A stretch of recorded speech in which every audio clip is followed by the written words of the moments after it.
with this video, we are continuing the countdown of my debut novel mistakes from previous video.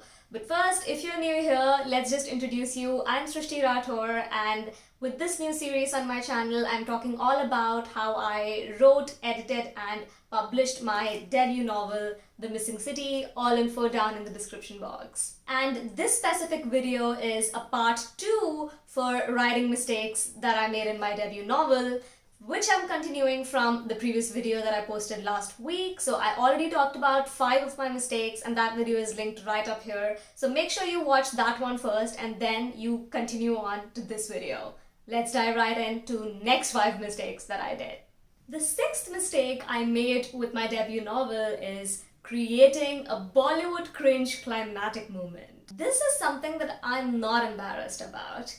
I believe it stems from the fact that as Indians, we grow up watching these Bollywood movies and they have this dramatic lens, climatic movements, and we love them. They are these masala movies, and so are the books. And so I looked at it from that point of view, that it needs to be dramatic. It needs to have some kind of drama, some kind of oomph. And that's why I think I created this climatic moment, which now I would call a Bollywood cringe, a typical Bollywood cringe that you can see in any romantic or action movie.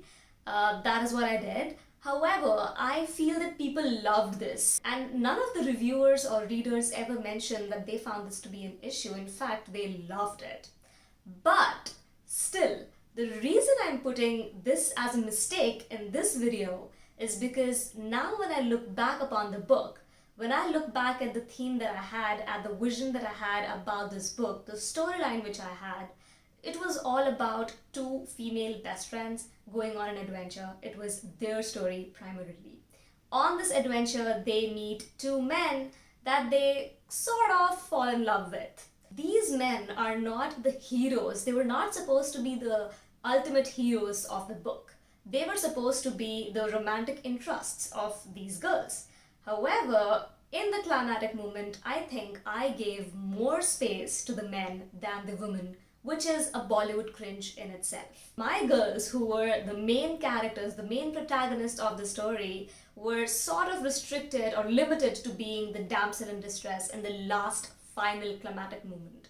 So that just makes me feel bad right now, and I think it sent out a very wrong sort of message to the younger audience. This book was intended for audience above 13 years of age, and I felt that particular teenage group is easily influenced by books and movies, and I know a lot of people read my book from that age group. And I feel really bad that I think I sent out this message that men need to save the day. And for this mistake, I publicly apologize. 7th mistake I made with my debut novel is not showcasing the flaws in the male characters. Well, not effectively showcasing them to the reader. Now here, don't misunderstand me. I did make fully developed characters. I, in fact, went ahead to make character portraits. I got them professionally made by an artist. They are also linked down below if you want to have a look. They're super pretty and super gorgeous, which will make you read the book. But coming back from the self-promo, I'm saying that I did take the effort to craft out all my characters, all of their flaws, all of their internal conflicts. But somehow, when it came to the 2 male protagonists, I think I was not able to showcase them effectively, their flaws. I'm talking about the flaws of the male characters. I was not able to showcase them on page effectively. This is a mistake, again, I'm not guilty about really, because now looking back upon what I did, I understand why it was difficult for me to showcase the flaws in the male protagonists. And no, it is nothing related to male chauvinism. It's just the fact that this story was being told from the perspective of the 2 female protagonists, each chapter alternating between each of the female protagonists. That's how the book is structured. And these 2 women, they're supposed to fall in love with these men, and they are at this initial stage of falling in love with these men. And the reason why I'm not able to show the flaws is because when we are looking at one person from the perspective of somebody who loves them or who are initially about to fall in love with them, They are only going to be noticing the good things. They're only going to be noticing the good qualities of this person, what attracts them. That is easier to explain from such a perspective. And maybe that's why these girls were not able to look at those flaws, and I was not able to portray those flaws through these girls. Next mistake I made is holding myself back from writing homosexual characters. Now, here's a confession. This is a big confession. While writing this book, the first draft, the second draft, while nobody had read it before, during this time, I did consider making one of the 4 major protagonists as homosexual. But I chickened out. And don't get me wrong, I'm not transphobic or homophobic or anything of that sort. I respect everyone irrespective of their sexual or gender identity. With that out of the way, let me explain why I did this and why I made this mistake. This was primarily because I was afraid of having a homosexual character in my book because of the society. I thought that the society, the Indian society to be specific, would hate upon the book.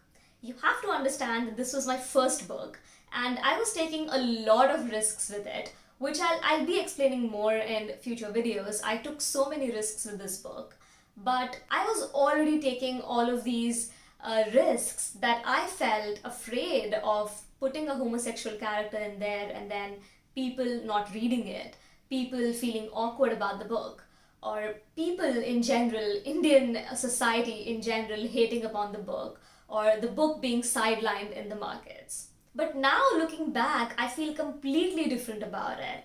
I feel that it was a huge mistake on my part because the whole point of being a writer is to try and express yourself in the best way possible without any restrictions, without any limitations. Back then, I was so overwhelmed about selling this book, marketing this book, how the audience would receive the book. In all of that, I did not think, what do I really want to showcase to the people? And even if it is something that the people might not like, if it is something that I feel is going to upscale my book, it is going to make it even more realistic, I should add it. And so from now on, I just take an oath that I'm never going to limit myself, restrict myself to any of these societal ties while writing in my stories. Moving on, the next mistake I made is not showcasing character change at the end of the book. A story is considered satisfactory if the character goes through a specific arc, if they go through a significant change in their behavior or personality, or they learn some sort of a lesson towards the end of the book. If that happens, only then it's deemed as satisfactory in a general reader sense. For this book, I think the characters did have a good amount of change in them, except for one of the protagonists who I tried to base on myself. You would know this mistake already if you've watched the previous video that I linked up there. That is the first part, part 1. If you watched it, you will know that one of the mistakes I made that I talked about in that video is trying to base a protagonist on myself. Because I did that, it was hard to showcase character change. How would I want to showcase this person? Because I already thought this person is morally right. I already assumed that this person was at a very good stage. Because in my mind, they were me and I was them. So because me doing that, I sort of faltered at showing enough character change in this one protagonist. If you've read the book, you would know who it is. But for now, let's move on to the final mistake I made with this book, which is not hiring a beta reader. Why did I make this mistake? If you have no idea who beta readers are, that's completely fine because including me, a lot of Indian authors had no idea or have no idea who beta readers are, and the entire concept of beta reading is sort of underrated in India. But when I worked as a beta reader myself for 2 years for some US and UK authors, I did that as a freelancing gig which blew up. You can learn more about me in the description box. But essentially, beta reading is plot development. You hire someone at an initial stage of your book and they help you to identify plot related mistakes. Plot, character, tone, voice, pacing, everything that you can think of. These people give you feedback on these aspects. These aspects which at the initial stage can easily be resolved if the author finds out. Some people use their own friends as beta readers because they cannot afford professional beta readers. That's also fine, but I don't personally recommend it. I'll be making a separate video on only beta readers, so we'll talk more about that. And that reminds me, you need to subscribe to my channel if you want to watch more of those videos.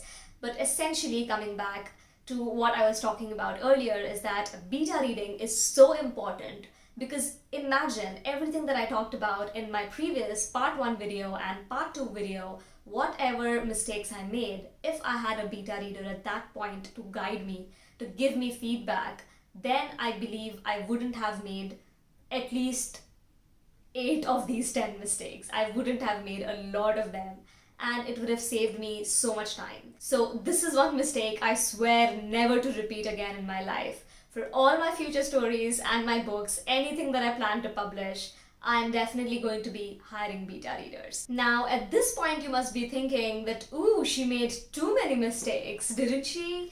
Her book definitely flopped. Well, guess what? No, it didn't.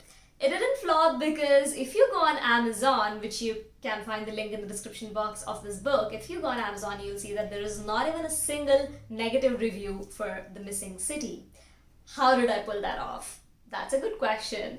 And if you want to know the answer to that, if you want to know exactly what I did right in my debut novel and what you can try to imbibe in your debut novel, then make sure to hit the subscribe button and ring the notification bell, because that is exactly what we'll be talking about in the next week's video. And I'll also link the playlist of this specific debut novel journey series, which by the way is going to be a long series. You're going to learn all about my publishing mistakes too, which are coming up this month.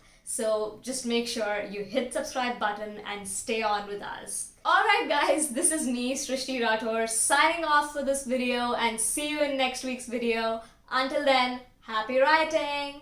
Bye!